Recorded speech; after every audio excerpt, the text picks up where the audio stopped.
ಬೇರೆ ಕಡೆ ಎಲ್ಲ ಕಂಪೇರ್ ಮಾಡಿದರೆ ಚೆನ್ನಾಗಿದೆ. ಅಮೌಂಟ್ ಪ್ರೈಸಿಂದ ಹಿಡಿದು ಟೇಸ್ಟಿಂದ ಹಿಡಿದು ಎಲ್ಲನೂ ಚೆನ್ನಾಗಿದೆ.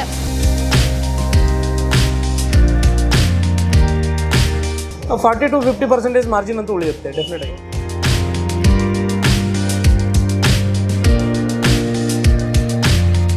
ನೀಡ್ಸ ಪಬ್ಲಿಕ್ನ ಎಲ್ಲ ವೀಕ್ಷಕರಿಗೆ ನಮಸ್ಕಾರ. ಸ್ನೇಹಿತರೆ, ಇವತ್ತಿನ ಎಪಿಸೋಡ್ನಲ್ಲಿ ಸಿಸಿಲಿ ಚಿಕನ್ ಮತ್ತು ಗ್ರಿಲ್ಲ್ಯಾಂಡ್ BBQ ಫ್ರಾಂಚೈಸಿ ಬಗ್ಗೆ ನಿಮಗೆ ಸಂಪೂರ್ಣವಾದ ಒಂದು ಮಾಹಿತಿ ತಿಳಿಸ್ಕೊಡ್ತಾ ಇದ್ದೀನಿ. ಹೌದು, ನೀವೇನಾದರೂ ನಿಮ್ಮ ಊರುಗಳಲ್ಲಿ ಅಥವಾ ನಿಮ್ಮ ತಾಲೂಕು ಅಥವಾ ಜಿಲ್ಲಾ ಕೇಂದ್ರಗಳಲ್ಲಿ ಒಂದು ಹೋಟೆಲ್ ಬಿಸ್ನೆಸ್ನ ಸ್ಟಾರ್ಟ್ ಮಾಡಬೇಕು ಅಂತ ಐಡಿಯಾ ಏನಾದರೂ ಇತ್ತು ಅಂತಂದರೆ ಈ ಎಪಿಸೋಡ್ ನಿಮಗೆ ತುಂಬ ಯೂಸ್ಫುಲ್ ಆಗುತ್ತೆ ಅಂತ ಹೇಳ್ಬೋದು. ಇವಾಗ ನಾವು ಒಂದು ಹೊಸ ಬಿಸ್ನೆಸ್ಸನ್ನು ಸ್ಟಾರ್ಟ್ ಮಾಡ್ತೀವಿ ಅಂತಂದರೆ ಖಂಡಿತವಾಗ್ಲೂ ಪ್ರಾಫಿಟ್ ಬಗ್ಗೆ ಯೋಚನೆ ಮಾಡ್ತಾ ಇರ್ತೀವಿ. ಹೆಚ್ಚಿನ ಒಂದು ಪ್ರಾಫಿಟನ್ನು ತಂದು ಕೊಡ್ತಕ್ಕಂಥ ಬಿಸ್ನೆಸ್ ಅಂತಂದರೆ ಹೋಟೆಲ್ ಬಿಸ್ನೆಸ್ ಅಂತ ಹೇಳ್ಬೋದು. ಸೊ ಹಾಗಾದರೆ ಈ ಒಂದು ಸಿಸಿಲಿ ಚಿಕನ್ ಮತ್ತು ಗ್ರಿಲ್ಲ್ಯಾಂಡ್ BBQ ಫ್ರಾಂಚೈಸಿನ ತೊಗೊಂಡ ನಂತರ ಯಾವ ರೀತಿ ನಮಗೆ ಪ್ರಾಫಿಟ್ ಸಿಗುತ್ತೆ, ಯಾವ ರೀತಿ ಹೋಟೆಲ್ನ ಸ್ಟಾರ್ಟ್ ಮಾಡ್ಬೋದು, ಎಷ್ಟು ಇನ್ವೆಸ್ಟ್ಮೆಂಟ್ ಇರುತ್ತೆ ಅನ್ನೋದ್ರ ಬಗ್ಗೆ ಡೀಟೇಲ್ ಆಗಿ ಡಿಸ್ಕಷನ್ ಮಾಡ್ತಾ ಹೋಗೋಣ. ವಿಡಿಯೋನ ಸ್ಕಿಪ್ ಮಾಡದೆ ಕೊನೆವರೆಗೂ ನೋಡಿ. ಈ ವಿಡಿಯೋನ ನೀವು ಲೈಕ್ ಮಾಡೋ ಮೂಲಕ ನಮಗೆ ಸಪೋರ್ಟ್ ಮಾಡ್ಬೋದು. ಓಕೆ, ಮೊದಲೇದಾಗಿ ಒಂದು ಗ್ರಿಲ್ಲ್ಯಾಂಡ್ ಮತ್ತು ಸಿಸಿಲಿ ಚಿಕನ್ ಬಗ್ಗೆ ಮಾತಾಡೋದಾದರೆ ಇದು ನಮ್ಮ ಭಾರತದ ಒಂದು ಕಂಪ್ನಿ ಅಂತ ಹೇಳ್ಬೋದು. ಸೊ ಫ್ರಾಂಚೈಸಿನ ಇವರು ಕರ್ನಾಟಕದ ರಾಜ್ಯದ ತುಂಬೆಲ್ಲ ಕೊಡ್ತಾ ಇದ್ದಾರೆ. ಸುಮಾರು ಆಲ್ರೆಡಿ 2 ರಿಂದ 3 ಜಿಲ್ಲೆಗಳಲ್ಲಿ ಒಂದು ಫ್ರಾಂಚೈಸಿನ ತೊಗೊಂಡ್ಬಿಟ್ಟು ಹೆಚ್ಚಿನ ಒಂದು ಬಿಸ್ನೆಸ್ನ ರನ್ ಮಾಡ್ತಾ ಇದ್ದಾರೆ, ಪ್ರಾಫಿಟನ್ನು ಸಹಿತ ಅರ್ನ್ ಮಾಡ್ತಾ ಇದ್ದಾರೆ ಅಂತ ಹೇಳ್ಬೋದು. ನಾನು ಲಾಸ್ಟ್ ಟೈಮ್ ನಿಮಗೆ ಸಿಸಿಲಿ ಚಿಕನ್ ಮತ್ತು ಗ್ರಿಲ್ಲ್ಯಾಂಡ್ ರೆಸ್ಟೋರೆಂಟ್ ಫ್ರಾಂಚೈಸಿ ರೆಸ್ಟೋರೆಂಟ್ಗೆ ಬೆಂಗಳೂರಲ್ಲಿ ವಿಸಿಟ್ ಮಾಡಿ ನಿಮಗೆ ತಿಳಿಸ್ಕೊಟ್ಟಿದ್ದೆ ಹೆಚ್ಚಿನ ಒಂದು ಮಾಹಿತಿಯನ್ನು. ಇವಾಗ ನಮ್ಮ ಹಾವೇರಿ ಸಿಟಿನಲ್ಲಿ ಒಬ್ಬರು ಆಲ್ರೆಡಿ 2 ಫ್ರಾಂಚೈಸಿನ ತಗೊಂಡು ಸಕ್ಸಸ್ಫುಲ್ ಆಗಿ ಬಿಸ್ನೆಸ್ನ ರನ್ ಮಾಡ್ತಾ ಇದ್ದಾರೆ, ಹೆಚ್ಚಿನ ಒಂದು ಲಾಭವನ್ನು ಇವರು ಗಳಿಸ್ತಾ ಇದ್ದಾರೆ. ಸೊ ಇನ್ ಕೇಸ್ ನೀವೇನಾದರೂ ಒಂದು 40 ರಿಂದ 50% ಪ್ರಾಫಿಟನ್ನು ಪಡ್ಕೋಬೇಕು ಅಂತಂದರೆ ಇದೊಂದು ಬೆಸ್ಟ್ ಬಿಸ್ನೆಸ್ ಅಂತಲೇ ಹೇಳ್ಬೋದು. ಇದ್ರ ಬಗ್ಗೆ ಹೆಚ್ಚಿನ ಮಾಹಿತಿನ ತಿಳಿಸ್ಕೊಡೋಕ್ಕೆ ನಾವು ನೇರವಾಗಿ ಹಾವೇರಿ ಫ್ರಾಂಚೈಸಿಗೆ ವಿಸಿಟ್ ಮಾಡೋಣ. ಹೆಚ್ಚಿನ ಮಾಹಿತಿನ ಅಲ್ಲಿ ಓನರ್ ಕಡೆಯಿಂದನೇ ತಗೊಳ್ಳೋಣ.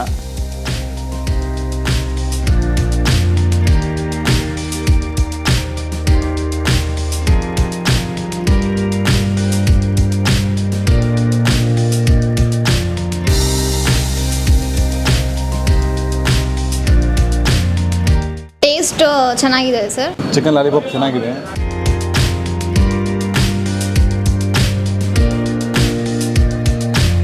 ಚಲೋ ಟೇಸ್ಟ್ ಇದೆ. ಇವ್ರ ಅಂಗಡಿ ಅವಾಗ ಚಲೋ ಮಾಡಿದಾರೆ, ಅವಾಗಿಂದ ಬಾ ಅಂತಾನೆ.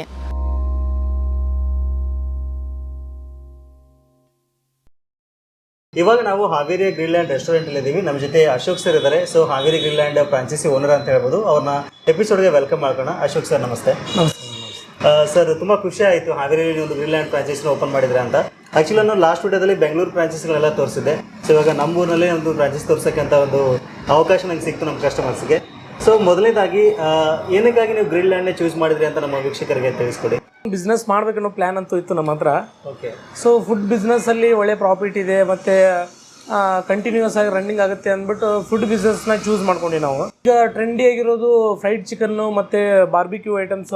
ಈಗ ಕಾಲೇಜ್ ಸ್ಟೂಡೆಂಟ್ಸು ಮತ್ತು ಫ್ಯಾಮಿಲಿ ಕಸ್ಟಮರ್ಸ್ ಎಲ್ಲ ವಿಸಿಟ್ ಮಾಡ್ತಾರೆ, ಮತ್ತು ಅದ್ರದ್ದು ಡಿಮ್ಯಾಂಡ್ ಜಾಸ್ತಿ ಇದೆ ಅಂತ ಅಂದ್ಬಿಟ್ಟು ನಾವು ಇದನ್ನೇ ಮಾಡ್ಬೇಕಂತ ಚೂಸ್ ಮಾಡ್ಕೊಂಡು. ಇದಕ್ಕಿಂತ ಮೊದಲು ಹೋಟೆಲ್ ಬಿಸ್ನೆಸ್ಸಲ್ಲಿ ನಿಮ್ಗೆ ಏನಾದರೂ ಅನುಭವ ಇತ್ತಾ? ಇಲ್ಲ ಸರ್, ಹೋಟೆಲ್ ಬಿಸ್ನೆಸ್ಸಲ್ಲಿ ನಮ್ಗೆ ಯಾವ ಥರದ್ದು ಎಕ್ಸ್ಪೀರಿಯನ್ಸ್ ಇರಲಿಲ್ಲ. ಇದನ್ನು ಮಾಡೋದಕ್ಕಿಂತ ಮುಂಚೆ ಇದನ್ನೇ ಫಸ್ಟಾಗಿ ನಾವು ಫ್ರಾಂಚೈಸಿ ತೊಗೊಂಡ್ಮೇಲೆ ಈ ಫುಡ್ ಲೈನ್ ಬಂದಿರೋದು ಸರ್ ನಾವು. ಓಕೆ. ಸೊ ಇಂಡಿಯಾದಲ್ಲಿ ಮತ್ತು ಕರ್ನಾಟಕದಲ್ಲಿ ಬೇರೆ ಬೇರೆ ಫ್ರಾಂಚೈಸಿಗಳಿದ್ದಾವೆ, ಬೇರೆ ಬೇರೆ ಬ್ರ್ಯಾಂಡ್ಸ್ ಇದ್ದಾವೆ. ಏನಕ್ಕಾಗಿ ಗ್ರಿಲ್ಲ್ಯಾಂಡ್ನೇ ಚೂಸ್ ಮಾಡಿದ್ರಿ ಅಂತ?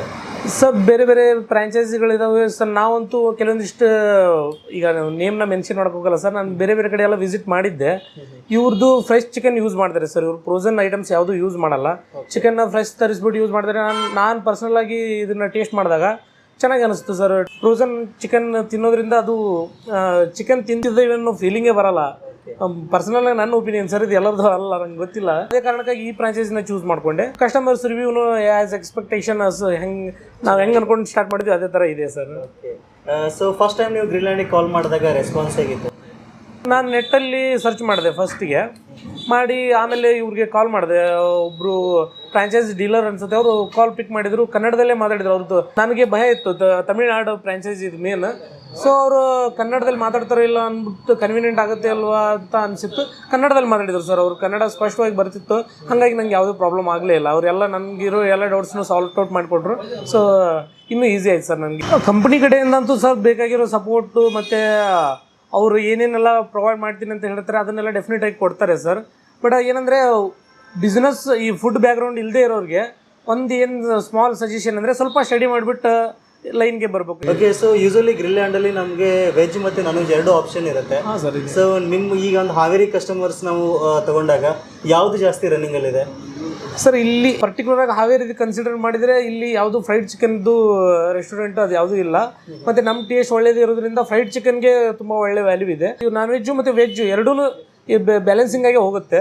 ನಮ್ಮ ಹತ್ರ ಇಲ್ಲಿ fried chicken, burger, sandwich, faloodas, mocktails, cool drinks ಮತ್ತು ಸ್ಟಾರ್ಟರ್ಸ್ ಒಂದಿಷ್ಟೆಲ್ಲ ಈ ಥರದ್ದೆಲ್ಲ ಸಿಗುತ್ತೆ. ಅದರಲ್ಲಿ ಒಂದೊಂದರಲ್ಲಿ ಫ್ರೈಡ್ ಚಿಕನ್ನು ಒಂದು 5-6 ಐಟಮ್ಸ್ ಇದೆ. ಸ್ಯಾಂಡ್ವಿಚ್, ಬರ್ಗರ್ಸ್ ಸ್ಪೆಷಲ್ ಆಗಿದೆ.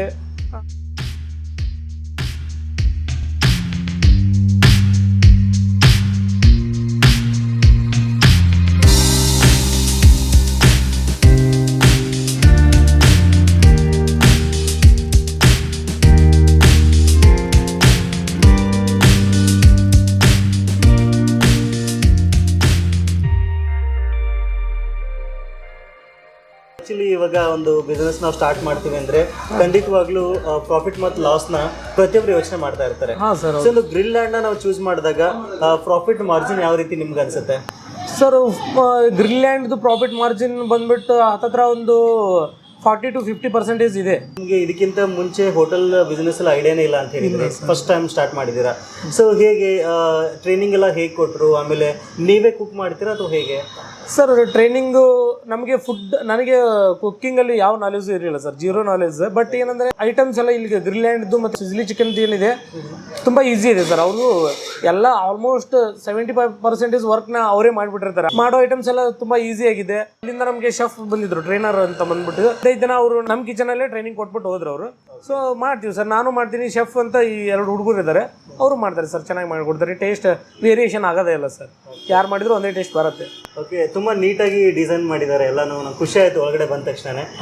ಯೂಶಲಿ ನಾನು 2-3 ಗ್ರಿಲ್ಯಾಂಡ್ ವಿಸಿಟ್ ಮಾಡಿದ್ದೆ, ಬಟ್ ನಿಮ್ಗೆ ತುಂಬಾ ಡಿಫ್ರೆಂಟ್ ಆಗಿ ಅಟ್ರಾಕ್ಟಿವ್ ಆಗಿದೆ. ಸೊ ಇದೆಲ್ಲ ಡಿಸೈನ್ಸ್ ಎಲ್ಲ ಬ್ರ್ಯಾಂಡಿನ ಕಳಿಸ್ಕೊಡ್ತಾರೆ ಸರ್? ಬ್ರ್ಯಾಂಡಿಂದ ಅಂದರೆ ಇದನ್ನ ನಾವು ಎಲಿವಿಷನ್ ಎಲ್ಲ ನಾವೇ ಮಾಡ್ಕೋಬೇಕು, ಬಟ್ ಐಡಿಯಾ ಕೊಡ್ತಾರೆ ಸರ್. ಇದೆಲ್ಲ ಡಿಸೈನ್ಸ್ ಎಲ್ಲ ಅವರೇ ಮಾಡಿ ಕಳಿಸಿದ್ದಾರೆ ಸರ್. ನಾನು ಪ್ರಿಂಟ್ ಮಾಡಿಸ್ಬಿಟ್ಟು ಹಾಕ್ಕೊಂಡಿದ್ದೀನಿ. ಓಕೆ, ಇನ್ನು ನೆಕ್ಸ್ಟ್ ಮಸಾಲೆ ಐಟಮ್ಸ್ ಬಗ್ಗೆ ಮತ್ತು ಬೇರೆ ಬೇರೆ ಐಟಮ್ಸ್ ಬಗ್ಗೆ ಮಾತಾಡೋದಾದ್ರೆ, ಸೊ ನೀವು 2-3 ದಿವಸ ಮುಂಚೆನೇ ಹೇಳ್ತೀರಾ, ಆರ್ಡರ್ ಮಾಡಿದ್ಮೇಲೆ ಎಷ್ಟು ದಿನಕ್ಕೆ ನಿಮಗೆ ಡೆಲಿವರಿ ಕೊಡ್ತಾರೆ ಸರ್? ಅದು ಸ್ಟಾರ್ಟಿಂಗ್ ನನಗೆ ಸ್ವಲ್ಪ ಸ್ಟ್ರಗಲ್ ಆಯಿತು ಸರ್. ಅಂದರೆ ಯಾವಾಗ ಖಾಲಿ ಆಗುತ್ತೆ ಏನು ಅಂತ ಐಡಿಯಾ ಇರಲಿಲ್ಲ. 4-5 ದಿನ ಮುಂಚೆ ಹಾಕಿದರೆ ಬಂದುಬಿಡುತ್ತೆ ಸರ್ ಮಸಾಲ. ಬಟ್ ಅದು ನಮಗೆ ಗೊತ್ತಾಗಬೇಕು ಅಷ್ಟೇ. ಒಂದು ಈ ಫೀಲ್ಡಲ್ಲಿ ಒಂದು 2-3 ತಿಂಗಳು ರನ್ನಿಂಗ್ ಆದಮೇಲೆ ಐಡಿಯಾ ಬರುತ್ತೆ ಸರ್. ಅದೊಂದು ಈ ಪೌಡ್ರ್ ಇನ್ನೊಂದು 4-5 ದಿನ ಖಾಲಿ ಆಗುತ್ತೆ ಅಂದರೆ ನಾವು ಅಡ್ವಾನ್ಸ್ ಹಾಕಿರ್ತೀವಿ, ಅದು ಯಾವುದೇ ಥರ ಪ್ರಾಬ್ಲಮ್ ಆಗೋದೇ ಇಲ್ಲ ಸರ್. ಈ ಬಿಸ್ನೆಸ್ ಇವಾಗ ನಿಮ್ಮ ಥರನೇ ಈಗ ಬೇರೆ ಬೇರೆ ಜಿಲ್ಲೆಗಳಲ್ಲಿ, ತಾಲೂಕುಗಳಲ್ಲಿ ಹೊಸ ಫ್ರಾಂಚೈಸಿಗಳನ್ನ ಮಾಡಬೇಕಂತ ಯೋಚನೆ ಮಾಡ್ತಾ ಇರ್ತಾರೆ. ಸೊ ಅಂಥವ್ರಿಗೆ ನಿಮ್ಮ ಸಜೆಷನ್ ಹೇಳೋದಾದರೆ? ಕಂಪ್ನಿ ಕಡೆಯಿಂದ ಒಳ್ಳೆ ರೆಸ್ಪಾನ್ಸ್ ಸಿಗುತ್ತೆ, ಪಾಸಿಟಿವ್ ರೆಸ್ಪಾನ್ಸ್ ಸಿಗುತ್ತೆ. ಒಂದು 2-3 ಕಡೆ ವಿಸಿಟ್ ಮಾಡೋದಾಗಿರ್ಬೋದು ಸರ್. ಮತ್ತು ಈಗ ನಮ್ಮ ಶಾಪ್ ಆಲ್ರೆಡಿ ಇದೆ, ನಮ್ಮ ಹತ್ರ ಬಂದುಬಿಟ್ಟು ಇನ್ನೂ ಪರ್ಸನಲ್ ಒಪಿನಿಯನ್ ಕೇಳ್ಕೊಂಡು ಎಲ್ಲೆಲ್ಲೆಲ್ಲ ಕಾನ್ಸಂಟ್ರೇಟ್ ಮಾಡಬೇಕು ಅದನ್ನೆಲ್ಲ ಹೇಳ್ಕೊಡ್ತೀವಿ. ಆಮೇಲೆ ಮಾಡಿದರೆ ಇನ್ನೂ ಚೆನ್ನಾಗಿರುತ್ತೆ ಸರ್. ಒಳ್ಳೆ ಆ್ಯಕ್ಚುಲಿ ಫುಡ್ ಬಿಸ್ನೆಸ್ಸಲ್ಲಿ ಮ್ಯಾಟ್ರ್ ಆಗೋದೇ ಟೇಸ್ಟ್, ಅದಂತೂ ಒಳ್ಳೇದಿದೆ, ಕಣ್ಣು ಮುಚ್ಕೊಂಡು ಮಾಡ್ಬೋದು ಸರ್. ಓಕೆ, ಸೊ ಇವಾಗ ಒಂದು ರೆಸ್ಟೋರೆಂಟ್ ನಾವು ಸ್ಟಾರ್ಟ್ ಮಾಡಬೇಕು ಅಂತಂದರೆ ಒಂದು ಪ್ಲೇಸ್ ತುಂಬ ಮುಖ್ಯವಾಗುತ್ತೆ. ಹೌದು ಸರ್, ಲೊಕೇಶನ್. ಯಾಕಂದರೆ ಲೊಕೇಶನ್ ತುಂಬ ಮುಖ್ಯವಾಗುತ್ತೆ. ಸೊ ಲೊಕೇಶನ್ ಬಗ್ಗೆ ಮಾತಾಡೋದ್ರೆ ಏನು ಹೇಳ್ತೀರಾ ಇದೇ ಥರ ಹೊಸದಾಗಿ ಸ್ಟಾರ್ಟ್ ಮಾಡೋಂಥವ್ರಿಗೆ? ಸರ್ ಇಲ್ಲಿರೋ ಲೊಕೇಶನ್ ಅಂತೂ ಎಲ್ಲರೂ ಸರ್ ಅತಿ ಒಳ್ಳೆ ಒಪಿನಿಯನ್ನೇ ಕೊಟ್ಟಿದ್ದಾರೆ.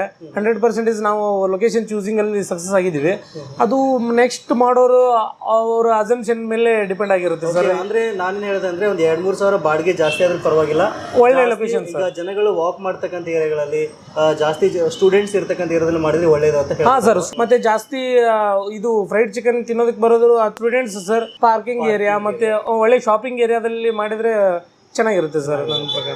ಓಕೆ, ಅಪ್ರಾಕ್ಸಿಮೇಟ್ಲಿ ಮಾತಾಡೋದಾದರೆ ಒಂದು ಮಂತಿಗೆ ಒಂದು ಮಿನಿಮಮ್ ಕಸ್ಟಮರ್ಸ್ ಬಂದರೂ ಎಷ್ಟು ಅರ್ನಿಂಗ್ಸ್ನ ಮಾಡ್ಬೋದು ಸರ್? ಅದು ಲೊಕೇಶನ್ ಮೇಲೆ ಡಿಪೆಂಡ್ ಆಗಿರುತ್ತೆ. ನಂದೇ ಪರ್ಟಿಕ್ಯುಲರ್ ಆಗಿ ಹೇಳ್ಬೇಕಂದ್ರೆ ಬಿಸ್ನೆಸ್ ಸ್ಟಾರ್ಟ್ ಮಾಡಿಬಿಟ್ಟು 4 ತಿಂಗಳಾಯಿತು, ಇನ್ನೂ ಭಾಳ ಜನಕ್ಕೆ ಇದು ರೀಚ್ ಆಗಿಲ್ಲ. ಅಂದರೆ ಇಲ್ಲಿ ಹಾವೇರಿಲೇ ಭಾಳ ಜನಕ್ಕೆ ಇನ್ನೂ ಇದು ಗೊತ್ತಾಗಿಲ್ಲ ಸರ್. ಸಪೋಸ್ ಏನಾದರೂ ಈಗ ಅವ್ರಿಗೆಲ್ಲರಿಗೂ ರೀಚ್ ಆಗಿ ಭಾಳ ಜನ ಕಸ್ಟಮರ್ಸ್ ಎಲ್ಲ ಬಂದರೆ ಪ್ರಾಫಿಟ್ ಇನ್ಕ್ರೀಸ್ ಆಗುತ್ತೆ. 40 to 50% ಮಾರ್ಜಿನ್ ಅಂತೂ ಉಳಿಯುತ್ತೆ ಡೆಫಿನೆಟ್ ಆಗಿ. ಓಕೆ, ಸೊ ಇವಾಗ ನೀವು ಹಾಕಿರೋ ಬಂಡವಾಳನ ಒಂದು 7 ರಿಂದ 8 ತಿಂಗಳಲ್ಲಿ ರಿಕವರಿ ಮಾಡ್ಕೋಬೋದಾ? ಮಾಡ್ಬೋದು ಸರ್, ಆರಾಮಾಗಿ ಮಾಡ್ಬೋದು. ಒಳ್ಳೆ ಲೊಕೇಶನ್ ಇತ್ತಂದರೆ ಆರಾಮಾಗಿ ಮಾಡ್ಬೋದು ಸರ್. ಓಕೆ, ಸೊ ನೋಡಿದ್ರಲ್ಲ, ಇದು ಅಶೋಕ್ ಸರ್ ಅವರ ಒಂದು ಒಪಿನಿಯನ್ ಅಂತ ಹೇಳ್ಬೋದು. ಇನ್ ಕೇಸ್ ನಿಮಗೂ ಸಹಿತ ಈ ಒಂದು ರೆಸ್ಟೋರೆಂಟ್ ಬಿಸ್ನೆಸ್ಸಲ್ಲಿ ಇಂಟ್ರೆಸ್ಟ್ ಇತ್ತು ಅಂದರೆ, ಸ್ಪೆಷಲಿ ಗ್ರಿಲ್ಲ್ಯಾಂಡಲ್ಲಿ ಇಂಟ್ರೆಸ್ಟ್ ಇತ್ತು ಅಂದರೆ ನೀವು ಸಹಿತ ಆರಾಮಾಗಿ ಮಾಡ್ಬೋದು. ಇನ್ನು ಇನ್ವೆಸ್ಟ್ಮೆಂಟ್ ಬಗ್ಗೆ ಮಾತಾಡೋದಾದ್ರೆ, ಇನ್ ಕೇಸ್ ನೀವೇನಾದರೂ ಗ್ರಿಲ್ಲ್ಯಾಂಡ್ BBQ ಫ್ರಾಂಚೈಸಿ ತೊಗೋತೀರಾ ಅಂತಂದರೆ ಇಲ್ಲಿ ಅಪ್ರಾಕ್ಸಿಮೇಟ್ಲಿ 3,54,000 ರೂಪಾಯಿ ನಾವು ಇಲ್ಲಿ ಇನ್ವೆಸ್ಟ್ಮೆಂಟ್ ಮಾಡಬೇಕಾಗತ್ತೆ. ಸೊ ಇಷ್ಟೊಂದು ಹಣ ಇನ್ವೆಸ್ಟ್ಮೆಂಟ್ ಮಾಡಿದರೆ ನಮಗೆ ಬ್ರ್ಯಾಂಡ್ ಕಡೆಯಿಂದ ಏನೆಲ್ಲ ಒಂದು ಸಪೋರ್ಟ್ ಸಿಗುತ್ತೆ ಅಂತ ನೋಡೋದಾದರೆ, ಈ ಒಂದು 3,54,000 ರೂಪಾಯಿ ನಾವು ಪೇ ಮಾಡಿದ್ವಿ ಅಂತಂದರೆ BBQ ಸ್ಮೋಕರ್ ಮಷಿನ್ನ ಬ್ರ್ಯಾಂಡ್ ಕಡೆಯಿಂದ ಕೊಡ್ತಾರೆ ಅಂತ ಹೇಳ್ಬೋದು. ಶವಾಮ ಮಷಿನ್ ನಮಗೆ ಸಿಗುತ್ತೆ, ಡಬಲ್ ಬರ್ನರ್ ಇರುವಂಥದ್ದು. ಗ್ರಿಲ್ ಮಷಿನ್ ನಮಗೆ ಸಿಗುತ್ತೆ. ಆಮೇಲೆ ಬೇಸಿಕ್ ಕಿಚನ್ ಯುಟೆನ್ಸಿಲ್ಸ್ ನಾವು ಇವರು ಕೊಡ್ತಾರೆ. ಮಸಾಲಾ ಸ್ಟಾರ್ಟಪ್ ಪ್ಯಾಕ್ ಸಿಗುತ್ತೆ, ಟ್ರೈನಿಂಗ್ ಸಿಗುತ್ತೆ, ಡಿಜಿಟಲ್ ಮಾರ್ಕೆಟಿಂಗ್ ಸಪೋರ್ಟ್ ಸಿಗುತ್ತೆ, 3,000 ಕಾಪೀಸ್ ಫ್ಲೈಯರ್ಸನ್ನು ಕೊಡ್ತಾರೆ, ಬಿಲ್ಲಿಂಗ್ ಸಾಫ್ಟ್ವೇರ್ ಸಿಗುತ್ತೆ, ಟಿ ಶರ್ಟ್ ಕೊಡ್ತಾರೆ, ಸ್ವಿಗ್ಗಿ ಮತ್ತು ಜೊಮ್ಯಾಟೊ ಅಟ್ಯಾಚ್ಮೆಂಟ್ ಅಸಿಸ್ಟೆಂಟ್ ಇಲ್ಲಿ ನಮಗೆ ಸಿಗುತ್ತೆ, ಡಿಸೈನ್ ಸಪೋರ್ಟ್ನ PDF ರೂಪದಲ್ಲಿ ನಮಗೆ ಕೊಡ್ತಾರೆ ಅಂತ ಹೇಳ್ಬೋದು. ಸೊ ಇಷ್ಟೊಂದು ಸಪೋರ್ಟ್ ನಮಗೆ ಗ್ರಿಲ್ಲ್ಯಾಂಡ್ ಫ್ರಾಂಚೈಸಿ ತೊಗೊಂಡ್ರೆ ಇಲ್ಲಿ ಸಿಗುತ್ತೆ ಅಂತ ಹೇಳ್ಬೋದು. ಇನ್ನು ಸಿಝ್ಲಿ ಚಿಕನ್ ಫ್ರಾಂಚೈಸಿ ತೊಗೊಂಡ್ರೆ ಏನಾಗುತ್ತೆ ಅಂತ ನೋಡೋದಾದರೆ, ಸಿಝ್ಲಿ ಚಿಕನ್ಗೆ ನಮಗೆ ಇಲ್ಲಿ 3 ಲಕ್ಷ ರೂಪಾಯಿ ಇನ್ವೆಸ್ಟ್ಮೆಂಟ್ ಮಾಡಬೇಕಾಗತ್ತೆ. ಸೊ ಇನ್ ಕೇಸ್ ಎರಡೂ ಸೇರಿ ನೀವು ತೊಗೊಂಡ್ರಿ ಅಂತಂದರೆ ಒಂದು 6 ಲಕ್ಷ ರೂಪಾಯಿದಲ್ಲಿ ಮುಗಿದು ಹೋಗುತ್ತೆ. ಬಟ್ ಕಿಚನ್ ಯುಟೆನ್ಸಿಲ್ಸು ಮತ್ತು ಮಷಿನ್ಸ್ ಇಲ್ಲಿ ಬೇರೆ ಬೇರೆಯಾಗಿ ನಮಗೆ ಕೊಡ್ತಾರೆ ಅಂತ ಹೇಳ್ಬೋದು. ಸೊ ಇವಾಗ ನಾವು ಬರೀ ಸಿಝ್ಲಿ ಚಿಕನ್ ಬಗ್ಗೆ ಮಾತಾಡೋದಾದರೆ, ಇಲ್ಲಿ ನಮಗೆ ಒಂದು ಡೀಪ್ ಫ್ರೀಜರ್ ಕೊಡ್ತಾರೆ, 250 ಲೀಟರ್ ಇರತಕ್ಕಂಥದ್ದು. ಆಮೇಲೆ ಡೀಪ್ ಫ್ರೈಯರ್ ಕೊಡ್ತಾರೆ, 8+8 ಲೀಟರ್ಸ್ದು. ಆಮೇಲೆ ಸ್ಯಾಂಡ್ವಿಚ್ ಮೇಕರ್ ಕೊಡ್ತಾರೆ, ಡಬಲ್ ಬ್ರೆಡ್ನ ಮಾಡೋಂಥದ್ದು. ಆಮೇಲೆ ಮೈಕ್ರೋ ಓವನ್ ಕೊಡ್ತಾರೆ, ಬೇಸಿಕ್ ಕಿಚನ್ ಯುಟೆನ್ಸಿಲ್ಸ್ ಕೊಡ್ತಾರೆ, ಕಮರ್ಷಿಯಲ್ ಮಿಕ್ಸಿ ಕೊಡ್ತಾರೆ, ಒಂದು 3,000 ಕಾಪೀಸ್ ಫ್ಲೈಯರ್ಸ್ ಕೊಡ್ತಾರೆ. ಆಮೇಲೆ ಮಸಾಲಾ ಸ್ಟಾಕ್ ಕೊಡ್ತಾರೆ, ಒಂದು 2 kg ಈಚ್ ಕೊಡ್ತಾರೆ ಅಂತ ಹೇಳ್ಬೋದು. ಆಮೇಲೆ ಬ್ರೆಡಿಂಗ್ ಪೌಡರ್ ಕೊಡ್ತಾರೆ, ಒಂದು 10 kg, ಒಂದು 5 ಟಿ ಶರ್ಟ್ ಕೊಡ್ತಾರೆ. ಬ್ರ್ಯಾಂಡಿಂಗ್ PDF ನಮಗೆ ಇಲ್ಲಿ ಸಿಗುತ್ತೆ, ಟ್ರೈನಿಂಗ್ ಸಿಗುತ್ತೆ, ಡಿಜಿಟಲ್ ಮಾರ್ಕೆಟಿಂಗ್ ಸಿಗುತ್ತೆ, ಆ್ಯಂಡ್ರಾಯ್ಡ್ ಬಿಲ್ಲಿಂಗ್ ಸಾಫ್ಟ್ವೇರ್ ಕೊಡ್ತಾರೆ. ಸೇಮ್ ಆ್ಯಸ್ ಯೂಸಲ್ ಸ್ವಿಗ್ಗಿ ಮತ್ತು ಜೊಮ್ಯಾಟೊ ಅಟ್ಯಾಚ್ಮೆಂಟ್ ಅಸಿಸ್ಟೆಂಟ್ ಕೊಡ್ತಾರೆ. ಅಪ್ ಟು 150 ಸ್ಕ್ವೇರ್ ಫೀಟ್ ಇರತಕ್ಕಂಥ ಒಂದು ರೂಮ್ನ ನೀವು ಮಾಡ್ಕೊಂಡ್ರಿ ಅಂತಂದರೆ ಸೊ ಇಷ್ಟೊಂದು ಸಪೋರ್ಟ್ ನಿಮಗೆ ಇಲ್ಲಿ ಸಿಗುತ್ತೆ ಅಂತ ಹೇಳ್ಬೋದು. ಸೊ ಇನ್ನೂ ಹೆಚ್ಚಿನ ಮಾಹಿತಿ ನಿಮ್ಗೆ ಏನಾದರೂ ಬೇಕು ಇದ್ರ ಬಗ್ಗೆ ಅಂತಂದರೆ ಸ್ಕ್ರೀನ್ ಮೇಲೆ ಹೋಗ್ತಕ್ಕಂಥ ಒಂದು ನಂಬರ್ಗೆ ನೀವು ನೇರವಾಗಿ ಕಾಂಟ್ಯಾಕ್ಟ್ ಮಾಡಿ ಕನ್ನಡದಲ್ಲೇ ಮಾತಾಡಿ ಹೆಚ್ಚಿನ ಮಾಹಿತಿಯನ್ನು ಪಡ್ಕೊಳ್ಬೋದು. ಆಮೇಲೆ ವಿಡಿಯೋದ ಡಿಸ್ಕ್ರಿಪ್ಷನ್ ನಿಮಗೆ ಎಲ್ಲ ಡೀಟೇಲ್ಸ್ ಅಲ್ಲಿ ಸಿಗುತ್ತೆ. ಈವನ್ ಹಾವೇರಿ ಫ್ರಾಂಚೈಸಿ ಡೀಟೇಲ್ಸ್ ಸಹಿತ ಅಲ್ಲಿ ಸಿಗುತ್ತೆ. ಇನ್ ಕೇಸ್ ನಿಮಗೇನಾದರೂ ಈ ಒಂದು ಬಿಸ್ನೆಸ್ಸಲ್ಲಿ ಇಂಟ್ರೆಸ್ಟ್ ಇತ್ತು ಅಂದರೆ ನೇರವಾಗಿ ಒಂದ್ಸಲ ಹಾವೇರಿ ಫ್ರಾಂಚೈಸಿಗೆ ವಿಸಿಟ್ ಮಾಡಿ ಓನರ್ ಜೊತೆಗೆ ಪರ್ಸನಲಾಗಿ ಮಾತಾಡಿ ನಿಮಗೆ ಇದರಲ್ಲಿ ಪ್ರಾಫಿಟ್ ಬರುತ್ತೆ ಅನ್ನೋದಾದರೆ ಆರಾಮಾಗಿ ನೀವು ಈ ಒಂದು ಬಿಸ್ನೆಸ್ನ ಸ್ಟಾರ್ಟ್ ಮಾಡ್ಬೋದು. ಸೊ ಇದಿಷ್ಟು ಇವತ್ತಿನ ಮಾಹಿತಿ. ಸಿಗೋಣ ಮತ್ತೆ ಮುಂದಿನ ಇಂಟ್ರೆಸ್ಟಿಂಗ್ ವಿಡಿಯೋದೊಂದಿಗೆ. Thank you for watching. Take care.